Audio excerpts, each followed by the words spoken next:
All right, good afternoon, everyone. Welcome to another episode of Duckman TV and Weekend Warriors. So today I have a special guest on. Haven't had any people on from the world of gridiron yet, so hit out Jesse Williams if you're listening. The offer's still there if you're keen. Darren White, the president of Nepean Ducks, so is on with us today. Darren, thank you very much for your time. Really appreciate making yourself available for a chat today. No worries at all. Thanks for having me. All right. So I've got a couple of questions to ask about Nepean Ducks. How long have you been involved with Nepean Ducks is the first question.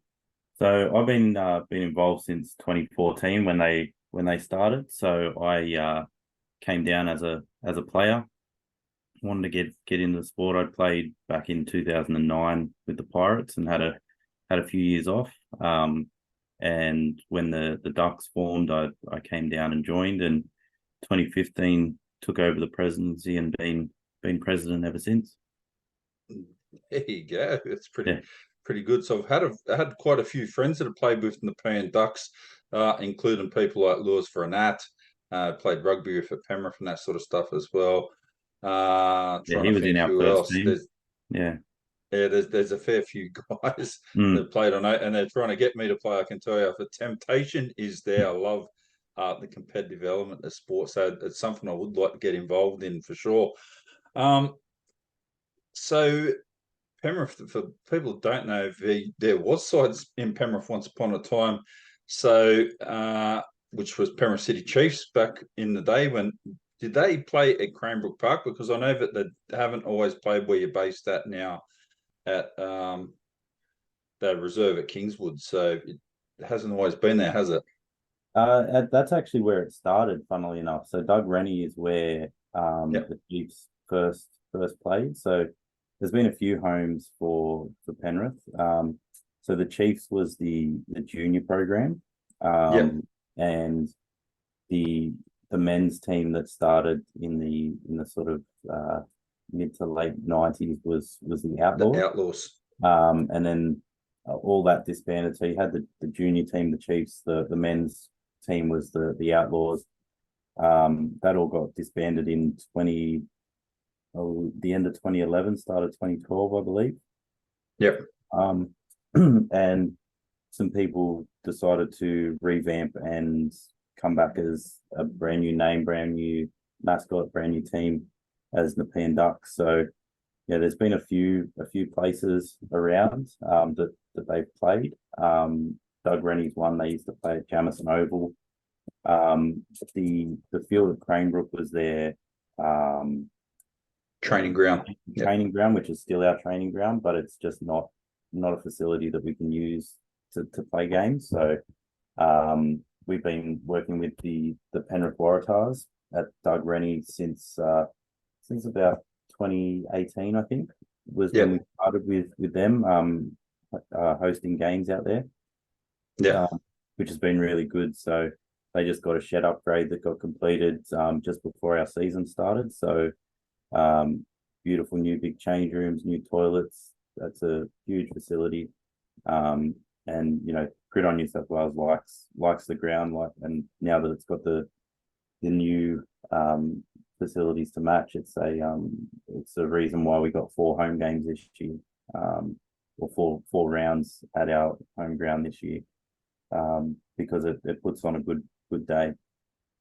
So that's what I was going to say. The facility upgrades will be magnificent now because they'll be competitive with playing down at Rose Bay, that is a very, very good setup down there. But East Rugby Club and colleagues put quite a lot of money into that. So it's good AstroTurf facility.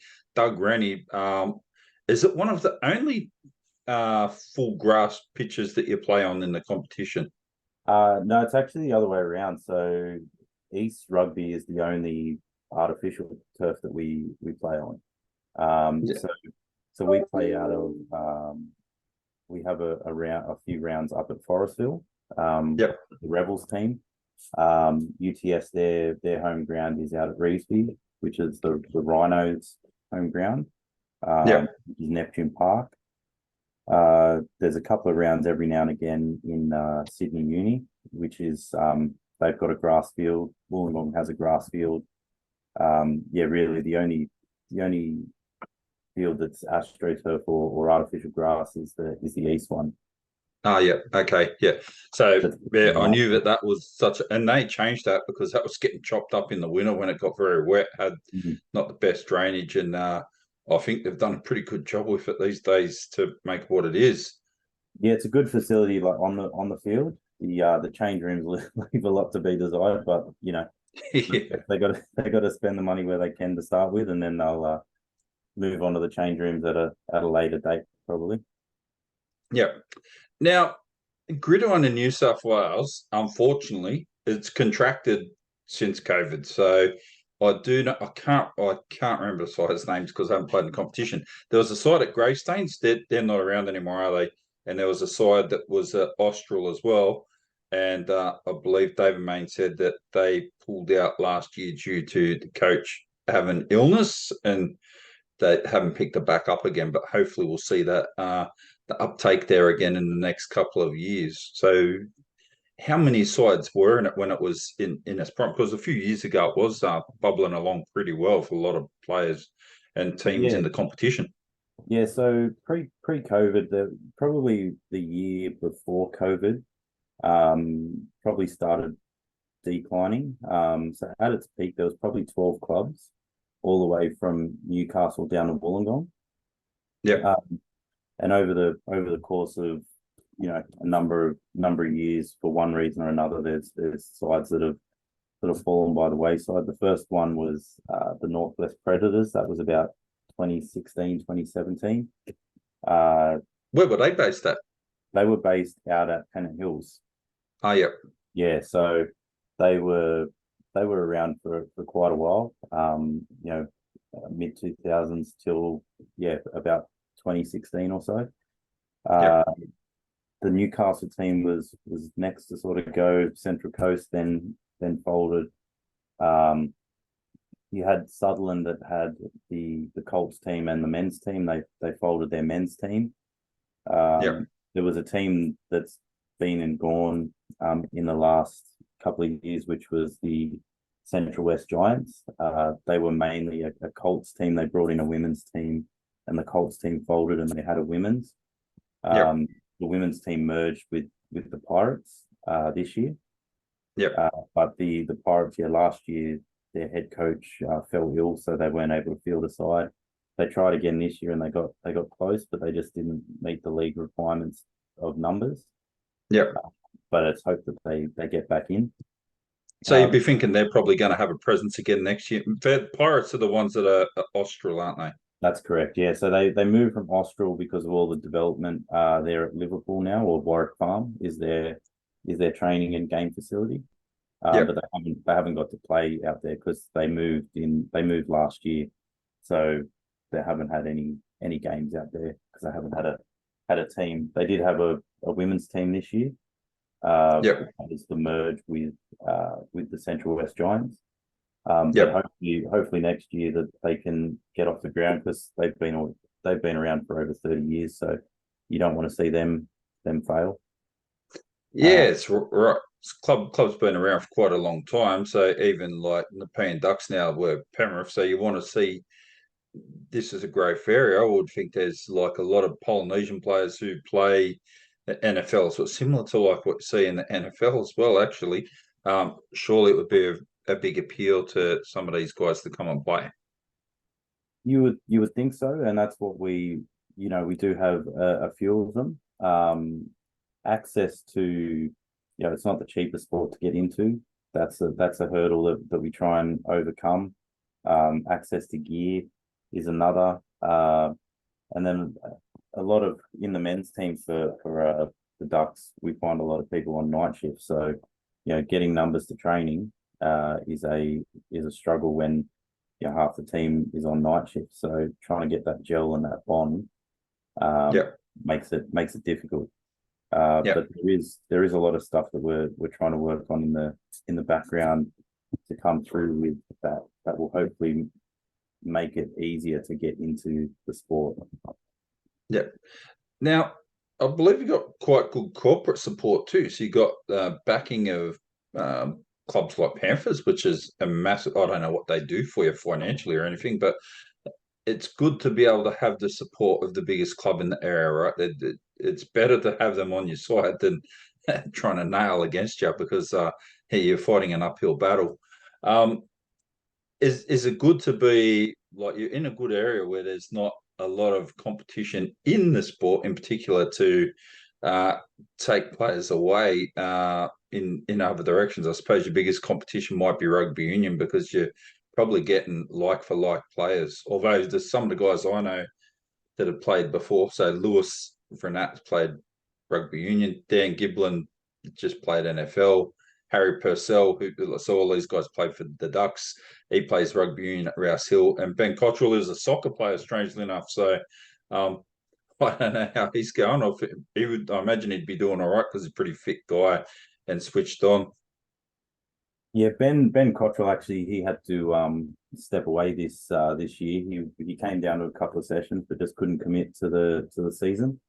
But Yep, since he stepped into the team, like he's been really good. He picked it up really quickly. We have guys from all different sports. You know, I was a soccer player before I was a gridiron player. We've got other soccer players on the team. We've got league players. We've got union players. We've got guys that have never played sport before that just like the game. yep, So yeah, it's one of the sports that there's a spot for everyone. You know, all those yep, big guys, we can get them on the offensive and defensive line. You know, there's athletes that you can have on our receivers or corners or safeties. Um, you know, we don't have a lot of people coming down wanting to play quarterback, but you know, because it is a hard position to learn. yep. People think they can throw a ball until you try and throw a scheme in front of them and say, you know, this is what this player is going to run, and you've got to look for this, and they find it more difficult. It's a lot more difficult than just throwing the ball real far. Yep. So I've just done a story for January on Super Six High Performance with Carl Jennings and Luke Lewis, and the president of Australian Gridiron. They're all tied in. So what they're trying to do, one of the events they're trying to do, trying to find the athlete of the year for Blacktown City area. But one of the things they're looking for quarterbacks. So one of the events they want to have is like a flag football, trying to find quarterbacks, basically potentially for the Australian team for the 2028 Olympics for the men's and women's. So is that something that interests you greatly? If you can find a couple of, surely there's some diamonds in the rough out there. People that might not even know that they have got the ability might be able to find a couple of players who would be good for bolstering the club moving forward. Yeah, 100%. We've been talking with Gridiron New South Wales. You know, we see these things that are going on out west and at Blacktown, and we'd like to be involved in it. You know, the Gridiron Australia and Gridiron New South Wales are pushing the flag thing for obvious reasons. But if it can help get people into the sport that are from the west and get them to a team, you know, we want to be around so they can know that there's a team out here that they can go to. Yeah. So we're hoping that something in the new year, they all this advertisement they do, we can be involved in it in some way or another. Yep. Now you struggle a bit with the men's side this year. And last year I don't think they had any wins from what I was tracking, but the seasons before they've been quite successful and had some good years and good results. But you've had a stronger focus on the Colts and the women's, which are in their second year. Is that right? The women's in the So the second year this year? women's had a team in 2019, and then we haven't had a team until this year. So Yep. we couldn't field one in 2020. 2021 there was no season, and last year we couldn't field one, but we were able to field one this year. This year was the plan was to develop the women's team and not actually field a team, but have a core group of women and teach them a game and have them learn and gel as a team and then enter in next year. Yep. But we got a good influx of players and some players from other teams that live locally that wanted to come back that might have played for us before. Yep. And so they asked us, can we field the team? We want to try and push a team in. So we were able to field that, and it's been good to see them back on the field again. Yeah. So what's the age demographic of your women's team this year for people that might be thinking, I could give that a go? Because there's quite a few women I know between probably the ages of 23 to 27, 28. They're probably keen to give some sort of contact sport a go. Probably been out of sport a bit too long to maybe go back to rugby league. So they're probably given out a little bit of a wide berth just from that point of view. But it Mhm. might be something that would be of interest to them. Yeah, so with the women's team, anything from 16 up to 70, if you want it to be. Yeah. So yeah, you just have to be over the age of 16, and you can be part of the women's team. So we've got girls that are 18 years old, and I think our oldest girl is mid to late 30s. Yeah. So they're all sort of that mid to late 20s age bracket. The vast majority, but there are some younger ones in the 2021, and then we've got some in their early to mid 30s as well. So That's it's quite a wide range, yeah. that's really good because you've got the potential to be able to hang on to the players if they have a good experience. So you're in the semi-finals this weekend, so that's a good experience. And build and develop a team over a few years could have like quite a strong team, which is really beneficial for the area, and it'll attract more players and hopefully get a bit more local support as well. Yeah, 100%. So the goal every year with all of our teams is to develop a core and strengthen that core. So from one year to the next, you may have, 10 core players that are all in. And then the next year you might build that to 15. And then try the next year, you might build that to 20. So over time, over the course of a few years, the girls that first started getting experience, but you always have people in our sport that come and go. So they want to try it. Transient. Yeah. They don't like it so much. But in the influx of new players, if you can hold on to, 4 or 5 of those new players and get them really invested in the sport, then that grows year on year. And that's where you get your depth, that's where you get your knowledge, that's where you get your skill.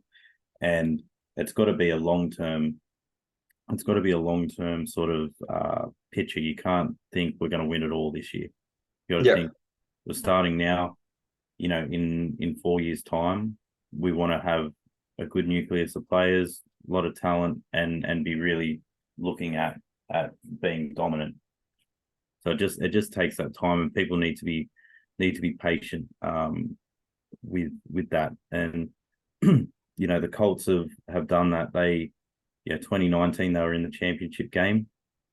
Yeah. The difference with Colts is that obviously kids age out, and that makes it hard. So you get these kids that are 18, 19, and they only get 1 or 2 years before they age out. So there's a smaller window. But the good thing about what's been happening is we had a young team last year, and we also had some kids that were sort of 17, 18. So some of those are in their third year playing, some are in their Yeah. second. And then we've got some nice young, fresh talent as well. So new head coach in Lockie as well, Lockie Bignell. Yeah. So he was actually one of our first ever Colts, our first Colts team. He was the quarterback when he was 15 years old. Oh, that's pretty cool. Yeah, he went through the whole Colts program, all the way. He was one of the lucky ones that when he first started, the age was 15. It's since been up to 16. But yeah, he also got a COVID year, so he was able to be 20 when he finished Colts. So he got 5 full years of Colts football. That's very good from a development point of view. Yeah, so he's a great young talent. He's a good kid. So he was defensive coordinator last year, and he's taken on the head coach role this year, and he's got him undefeated. Got him. I was at training last night. Everyone knows what they're doing. Everyone's on board with what they're doing, and he seems to have the respect of all the young guys. So for a young kid himself, it's good to see. Is he still playing? Is he playing in seniors as well? He didn't play seniors this year. He did play last year for us, but this year he wanted to focus on Coaching. the coaching. Yep. He still wants to play. We'll leave it up to him when he wants to come back to the men's comp. Yep. His focus is coaching. We entirely fine for him being the coach only. What we're trying to do is get those kids that are 18, 19 that are either aging out or close to aging out, giving them a transition into the men's team as something that we haven't really done over the time that we've had the Colts team. There hasn't been a lot of people come up. The amount of Colts that age out and the amount that we've actually had come into the men's team, it's not been a huge number. So Yep. if we can build that and get the culture right, where those kids that are aging out come in, Yep. they're the future, and they're the next 10 years of men's football. You build around those guys, because there's a few old boys like myself that they're retiring, and can't do it forever. So Yep. we need that new fresh blood taking the spots. 100%. So I find it interesting that the pathway's there, like it's natural precision. Normally see in other sports like in soccer, because I've played soccer and rugby union and rugby, done the whole gamut. I haven't played gridiron, but the players will drop off between the age about 14 when they're starting, girls coming in and they're starting to work, 14 to 17 to 18. A lot of players will come back into their 20s after being working for a little bit and sorted themselves out and know what they want to do. So to like rugby league and soccer. Surprised that like the slightly older guys that are like 18, 19, 20, they're not really transitioning straight through to seniors. I would have thought that would be the natural pathway and that there would be more going through than more not. Yeah, I mean it's a very physical sport, so that's one thing. There is quite a jump from some 19-year-olds are there's some 17-year-olds that are twice the size of me in the Colts team, but there's some 19-year-olds that they aren't fully developed yet, and they see the size of the men's team or the men's competition, and they're like, I'm not there yet, so they don't see themselves as confident enough to do it. And there is a step up in learning in terms of the schemes that you run. The defensive or offensive playbook is vastly different. There's a lot more open field in the Colts. It's the same width field, but you've got two less players to worry about. So there is a lot more open field that you don't have to contend with. So if you had a new player that came in, so like let's say I decided I want to have a crack at 46 because I don't know, special kind of idiots that probably would do it, and want to learn it. How long does it take a player to learn? Because I watch a fair bit, and if not as much as I could, but I watch enough to have a basic understanding of the game. So for someone that's coming in as an adult, want to give it a crack, how long do you reckon it take to pick it up or start to pick the game up so you could be moderately competitive and play and sort of do what you need to do? Yeah, it's hard to say because every position's different and there's a lot of nuances. Like it'll probably take you a month to pick up the basics. And then it's about fine tuning those things. The thing with our training, especially in the men's, is a lot of repetition.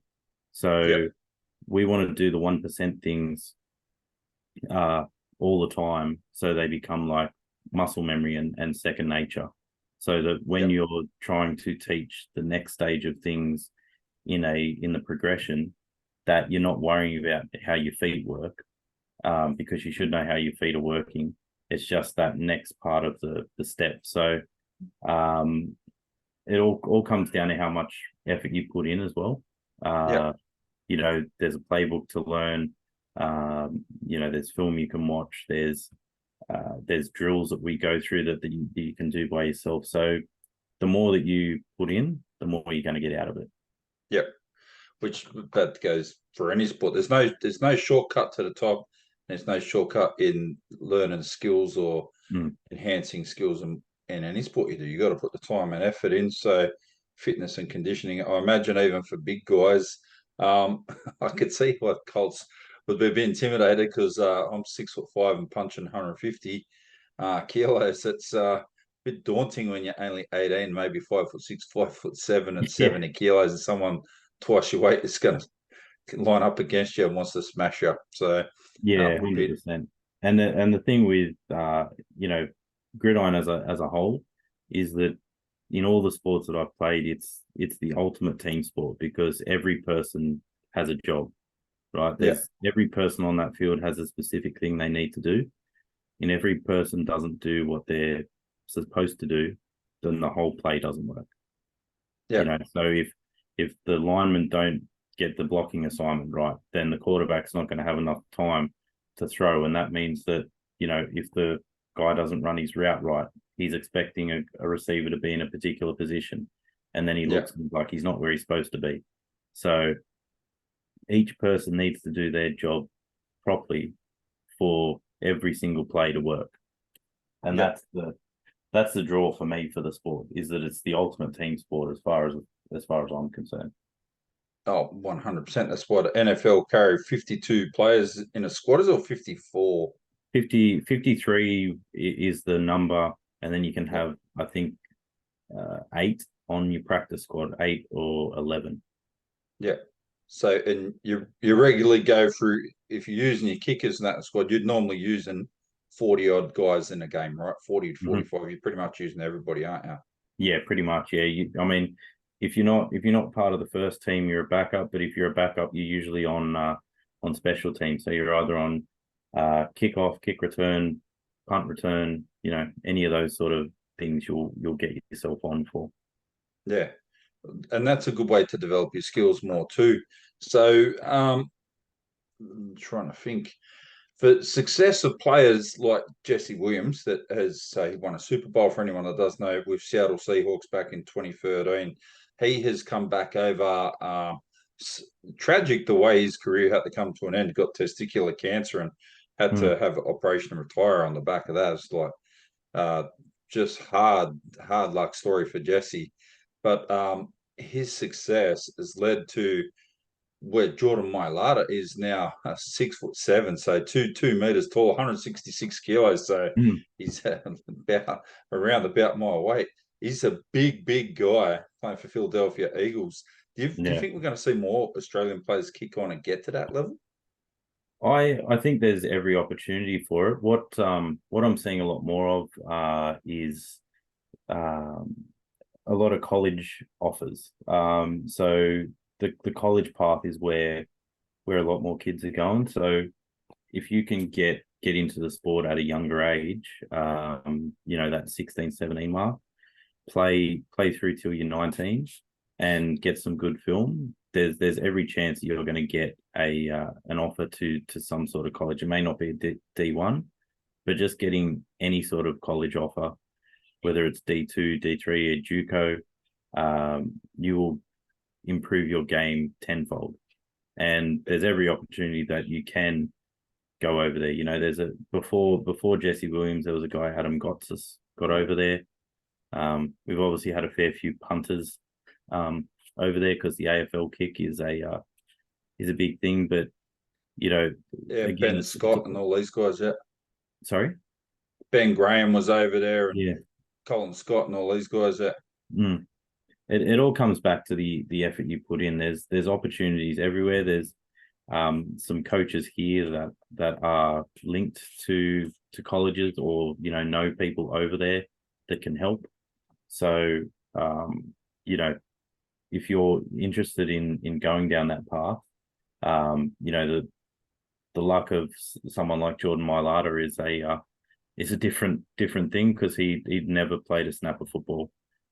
They just saw someone who's 6'8" and run through tackles like nobody's business. They decided to take a chance on him, but he had never played. Jesse Williams I believe he was from Queensland. I think he was part of the Queensland League. as Yeah, a junior. played for the Broncos in their junior system, and Mm, then I don't know exactly how he got into the college system. So mm, it, I think he realised quickly he probably wasn't going to go much further in rugby league, and I don't think it was the same sort of thing as Jordan Mailata got invited to the combine and mm. went and got invited or got suggested to go and do it, and it did it and carved it up. So, but that's not the norm, is it? No, that's definitely not the norm. And Jesse Williams went the more traditional route. So he was actually in a big school as well. So he went to one of the big colleges and he got drafted. Yeah, Um, so yeah, that's the more natural path to go than say what Mylata did. yeah, But it's really tough to say because it's all about the effort that you put in. Um, if it's something you really want to do, then there is definitely opportunity to get over there. There has yeah, been a number of players, whether they make it any further, but there is a lot of people that are getting college offers, whether at JUCO or Div 3. One of our juniors just did a stint over in a JUCO college, Reese Watkins. So yeah, he did 2 years at a college in California. yeah, Uh, he's coming back, I believe, early next year.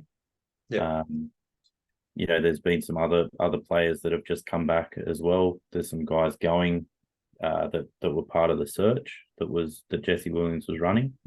Yeah. So there were some guys from the search that got a couple of offers. Yeah. So what the colleges that are in the Big Ten, because I know there's been a lot of uproar about that at the moment with to do with TV rights and money going to their colleges, and college football in America spins me out that they get 50,000 people at a game. Like that is seriously crazy stuff. Yeah, it's like a religion over there. So I don't know much about the TV rights, but yeah, college football is probably bigger than the NFL, to be honest. Um, just in the way that the the amount of schools there Patriotic, are, yeah. and just the diehard nature of all these people. Like you got people that went to the college 30 years ago that are still diehard fanatics of that particular college. Yeah. Um, I know there's a lot of uproar at the moment about the playoffs because it's not based on a record. It's based on what the college football governing body decides. So And there was and an the league that they undefeated play team. in, isn't it? Like the Ivy League, Big Ten, all this stuff. So different things have got different ratings. And Mm, I heard something they said that one of the college sides that's going to probably miss out has probably got a better record than the divisional champions of one of the other conferences. But yeah. So the the that's what rating of happened. that Yeah. conference will get them in. Florida State went through undefeated, Yeah, and two teams that were had 12-1 records, so they lost one game. Two teams that had worse records than Florida State didn't get in. yeah, There's a lot of uproar about that. yeah. That's Doesn't crazy seem stuff. very fair, but I don't understand. Yeah, I don't understand the reasoning for why they did it. yeah. I don't understand that. I've been trying to. I've followed NFL pretty stringently these days, so really get into it. Once I remember as a kid, so I'm 46, I used to follow San Francisco 49ers. It's easy to follow them, right? Because when the NFL was in Australia in the 90s and that stuff, Don Lane was hosting it. It was on Channel 2. So you'd be seeing the 49ers quite often. You'd be seeing whoever, Miami, all the time. You'd be seeing all these good sides playing, seeing the Seahawks and time to time, whatever. The big sides would be getting TV coverage. So I Mm, followed Joe Montana, Jerry Rice, Stevie Young, all this stuff. And then I even followed them up when they lost the Super Bowl years ago, and Colin Kaepernick was the quarterback, and they had the blackout, and I thought they were going to win. I followed them till then. Jared Haynes signs for him. I ditched him. I just couldn't follow him anymore. Just looked like a bandwagoner all of a sudden. So I yeah, started following Detroit Lions, and they have been a bit of a punish until the last 2 years to follow. So, yeah. My team's the Eagles, so I started playing Madden back in I think 2005 or 2006, and Donovan yeah, McNabb was on the cover of that game. So I picked the Eagles based on the guy that was on the cover of the game. Yeah, it's a pretty easy choice to make when you Yeah, get these sorts of things. So, um, I'm glad I've started following.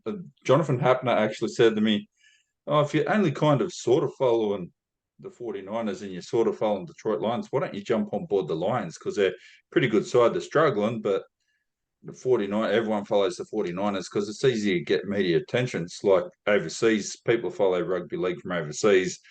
We follow, it's a lot of bandwagoners jumping on board the Panthers and the big sides. So the other sides don't get that much attention. But impressed what the Lions have been doing this year in the NFL so far. So uh, I think we're 8-3 at the moment, which is pretty good. So last year I finished with 9-8 and missed the playoffs. And well, Eagles went on and made the Super Bowl. So did you think they were going to win it last year?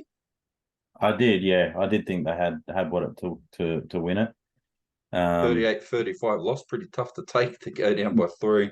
Yeah, yeah, there was plenty of chances to win it though. So you gotta take those chances when you got them.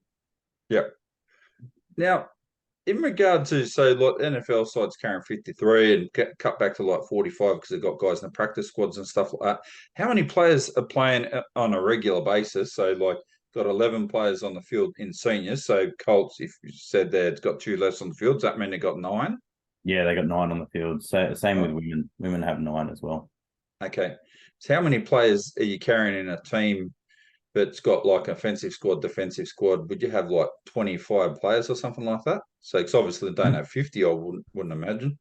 So a couple of years ago we did, and that was really good in the men's side. So we had 55 on our roster, Yeah, and that sort of thing was good because competition breeds competition. yeah, Um, so last year was our lowest numbers. We had 26, yeah. which is too low. It's enough to satisfy what the league wants. It's just Just not the bare bones. not enough for yeah to do a whole season. Yeah, This year we had 33. yeah, Um, the Colts had 31, and the women had 21. yeah, Uh, so the women were low on numbers, but all heart every week they just put in to the maximum. Men's team, we actually suffered a lot of injuries. We had guys do a knee. We had a guy need some surgery on his thumb. Another guy needed surgery on his hand. Another guy needed surgery on his uh, finger. So yeah, we've just had been decimated by injuries on the men's side. yeah. Yeah, some of the games, the most guys were playing both ways, but never quit. And that's one thing. Like on through all the teams, there's just no quit. No one wants to give up, which is great. That would be a big thing. So, if you're a bit light on numbers, does that mean so Sydney Uni and Wollongong? Imagine they got pretty and UTF's got pretty good numbers because they got the draw card of being able to pull players out of uni to come across and got an interest in the sport as well. They imagine they've got quite good numbers on a very regular basis. Yeah, so the we definitely have the lowest numbers. The Rebels were the next lowest, but yeah, the Mustangs had roughly 50. UTS was somewhere in the 40s. Sydney Uni was in the 50s somewhere, and same with the Raiders. The Raiders were somewhere in the 50s. Yeah. So yeah, all the other teams had uh high 40s, early sort of 50s Yeah. numbers. All right. Now, the finals that coming up this weekend. So it's the semi-finals or playoffs this weekend for the women's and the Colts. So it's called the playoffs, but really it's just top four. So it's just semis. There's just whoever Yeah. loses is out. Whoever wins is in the championship games. Yeah. Now they're playing at 2 different fields this weekend. I believe the Colts are playing at Rose Bay. Is that right? Yeah, they're playing at East Rugby, Yeah. and the women are playing at TG Milner, I think is the Yeah. Eastwood's home ground. Yeah, in yeah. rugby. Yeah, so So both at 10 a.m. So they're both I yeah. saw that. I was going to try to get to one or both of the games. It's going to be very difficult. Yeah, they are live streaming though, so I Yeah, haven't seen the details of it, but it will be on the Gridiron New South Wales Facebook page. Um, I've been told that the semi-finals and the grand final is being live streamed. yeah. Have you ever had any commentators for your games? Because I actually commentate rugby. I've never commentated the NFL games, so it might be quite bad if I did it. But I do know that trying to have a look which live stream sports group it is that's taking it on. So they've just taken it over to a little while ago, trying to find it here. I did have the details. Double Take Sports is how you can see it. So I don't know how you get Double Take Sports. You'd have to get on the website for anyone that wants to watch those games, but it would be good. So live streaming, has that helped? Did they just start doing that this year or they start doing it last year as well? So the last few years they live stream the grand final day, Yeah. but that's been the only live stream they do. So this is the first year that they're live streaming finals and the championship. Yeah. So there was a plan to have one of the fields every week have a live stream setup, but yeah, that didn't get off the ground. I don't know if and when it will. That's yeah, something for GNSW. Yeah. So yeah, definitely might have a chat to David Main about that. Might be I know that I want to try to promote as much as I can. So I wouldn't be able to I don't think I'll be able to live stream a radio show from the ground. It takes a lot of stuff to make that happen. But yeah, definitely want to get some more media attention. So this is good positive media and guys and girls will love it that they're now going to get some coverage and get live stream. So and big TV play, which they might not get otherwise. So playing a sport that they love. Yeah, definitely. So so you think the Colts have got a genuine chance? Who have they got this weekend? So they're playing the Gators. So they beat them both outings this year. Yeah. So yeah, I think they're a real chance to take it out. Yeah. So you're If they confident they're going to be if able they to. play the football that they've been playing throughout the year, Yeah. they're the team to beat. I think. Yep. And who've the women's side got? Women are playing the Rebels. So the Rebels were the minor premiers. Yep. They've Just won the last two bowl games for the women's competition. So they're going for the three-peat this year. yep. So they're going to be tough opposition And on it's going to be Saturday. a tough opposition, yeah. So the girls have done really well this year with their with getting the team together and getting good camaraderie among the women. Yeah. They just need to build on that and keep pushing. Yeah. Now, if there's anything that you'd like to get that could help out the club, or if people wanted to get engaged, like because when does the season run from? About you start training in about May or June, isn't it? And the comp Yeah, starts so about September and runs we usually start till now. June and then yeah, it runs September till mid-December. Yeah. Yeah. And how much does it cost people to get started? So like obviously you got to buy a helmet and shoulder pads and all that sort of stuff. So the initial startup's about probably be fair to say it's about $1,000 in your first year, but some of the gear you're going to have is going to last for a few years. Yeah, so that it's a bit of an outlay, but there is ways that you can make it cheaper for yourself. Like you can look for secondhand gear. We have the ability to spray the helmet, so you don't need to worry about helmet color. We can spray it. There's the shoulder pads, are cheaper than a helmet, but I think that the helmet is more important. So if you're looking to spend more money on one thing than the other, I'd say spend more money on your helmet. You know, there's also the lower pads you need. We provide jersey. Your Red Joe covers all your game fees, ref fees, team registrations. So there's no weekly cost once you pay your Red Joe. Yeah. So yeah, it's expensive to get into to start, but then that gear doesn't just last a year. You treat it right, you get 5 years out of it. Yeah, that's good. that's really good. So that's a big appeal. It's like buying cricket gear when you buy it. You don't have to buy a new bat and new pads and gloves and that every single year. You probably are going. Bat might last you for 10 years if you look after it properly. And your pads and all that stuff could easily too, as long as you don't get really fat like I did and they don't fit properly anymore. So we would be able to keep using that gear for a few more years. Darren, thanks very much for your time. So if there's one thing you'd really like that you could get for the Ducks next year, you're going to go around and be president again next year? If people will have me, we'll have to see. It comes down to a vote. Yeah. If someone else wants to step up and have a go, maybe I've had my time. Who knows? But not playing anymore. So keen to, I'm not going to just walk away from the club.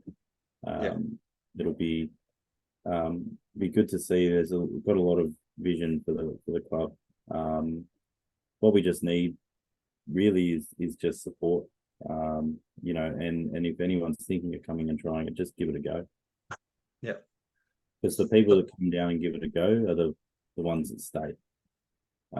It can be daunting to go and try a new sport, but have that once you get that first one out of the way, coming back a second time is a hell of a lot easier.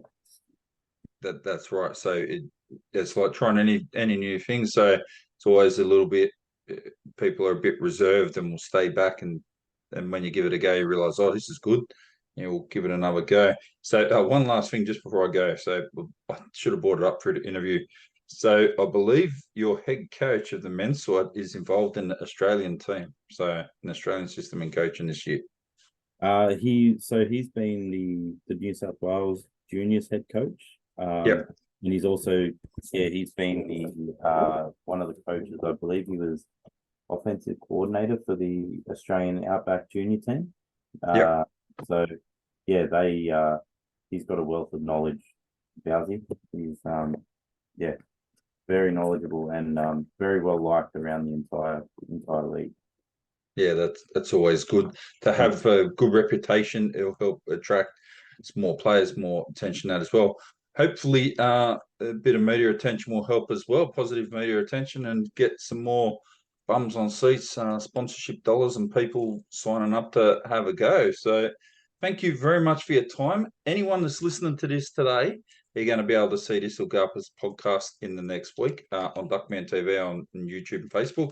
And this is also going to become an interview will go up on Pulse FM on Friday night on air. So I'll rerun it at 7:00. So after the sports show comes to conclusion. So I'll advertise that as well. Darren, thank you very much for your time. Best of luck this weekend. And I hope to catch up with you in the next week or so with some good news about winning the competitions. No worries. Thanks for having me, mate. Appreciate it. There you go. It's absolutely my pleasure. So, keep on ducking, everyone. Have a fabulous week, and you'll catch this all very shortly on air.